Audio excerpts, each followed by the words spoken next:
సైఫ్ అలీ ఖాన్ పై దాడికి సంబంధించి సంచలన విషయాలు బయటకు వచ్చాయి. సైఫ్ పై దాడి చేసిన తర్వాత నిందితుడు మహమ్మద్ షరీఫుల్ ఇస్లాం షాజాద్ ఎక్కడికి వెళ్లాడు, ఏం చేశాడు, ఎక్కడ ఉన్నాడు, ఎలా దొరికాడు అనే విషయాలు ప్రస్తుతం వైరల్ అవుతున్నాయి.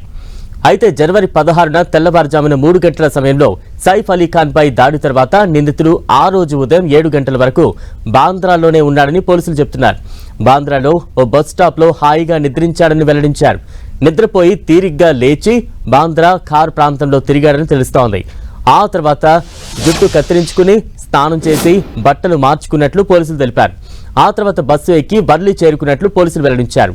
బంగ్లాదేశ్ పౌరుడైన మహమ్మద్ షరీఫుల్ ఇస్లాం షాజాద్ భారత్లోకి అక్రమంగా ప్రవేశించాడు. ఆ తర్వాత తన పేరును బిజోయ్ దాస్ గా మార్చుకుని 6 నెలల నుంచి ముంబైలో నివాసం ఉంటున్నట్లు పోలీసులు తెలిపారు. నేరం చేయడానికి 15 రోజుల ముందు థానేకు వచ్చాడు. కొన్ని రోజుల పాటు హౌస్ కీపింగ్ ఏజెన్సీలో పనిచేశాడు. అయితే అత్యవసరంగా డబ్బు అవసరం ఉండడంతో దోపిడీకి పాల్పడి బంగ్లాదేశ్ కు పారిపోవాలని ప్లాన్ చేసి సైఫ్ పై దాడి చేశాడని పోలీసులు తెలిపారు.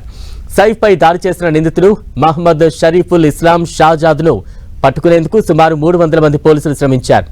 ఈ గాలింపులో దాదాపు 600 సీసీటీవీ కెమెరాలను క్షుణ్ణంగా పరిశీలించారు. సైఫ్ అలీ ఖాన్ ఇంటి బయట ఉన్న కెమెరాలను గమనించారు.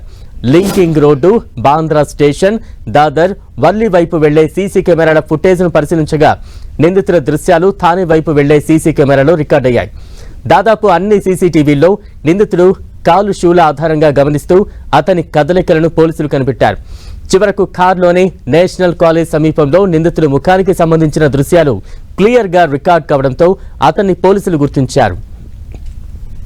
అయితే నిందితుడిని పట్టుకోవడంలో యూపీఐ పేమెంట్ కీలకంగా మారినట్టు తెలుస్తోంది. నిందితుడు మహమ్మద్ పరోటా వాటర్ బాటిల్ కొనుగోలు చేసినట్లు సమాచారం. ఈ నంబర్ను తెలుసుకున్న పోలీసులు అతని లొకేషన్ ట్రేస్ చేసి థానేలో ఉన్నట్లు గుర్తించారు. పోలీసులను చూసిన మహమ్మద్ షరీఫుల్ అక్కడి నుంచి పారిపోవాలని చూడగా ఒక్కసారిగా చుట్టుముట్టి అదుపులోకి తీసుకున్నారు.